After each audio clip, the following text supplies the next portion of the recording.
নিজের সন্তানের চাইতে মূল্যবান কোনো সম্পদ মানুষের আর হতে পারে না। এই সম্পদ আল্লাহ তাআলা যাকে দেননি পরীক্ষা করার জন্য, তিনি জানেন এই সম্পদের মূল্য কত বেশি।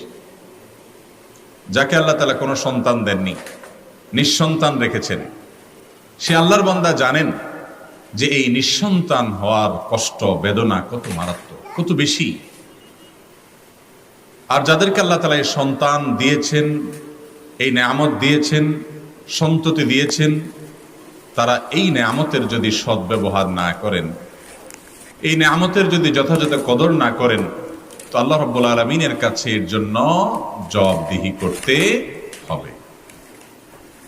আমরা আমাদের দেশে সাধারণত একমুখী ওয়াজ শুনে অভ্যস্ত, আর সেটা হলো বাবা মায়ের অধিকার, বাবা মায়ের হক।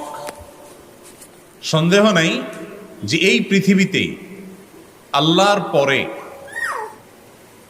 সবচেয়ে বেশি অধিকার এবং সবচেয়ে বেশি এবং বড় পাওনা হলো রাসূল করিম সাল্লাল্লাহু আলাইহি ওয়াসাল্লামের। তারপরে সবচেয়ে বড় পাওনা এবং সবচেয়ে বেশি অধিকার হলো যার, তিনি হলেন বাবা এবং মা। আগে মা, তারপরে বাবা, মা এবং বাবা।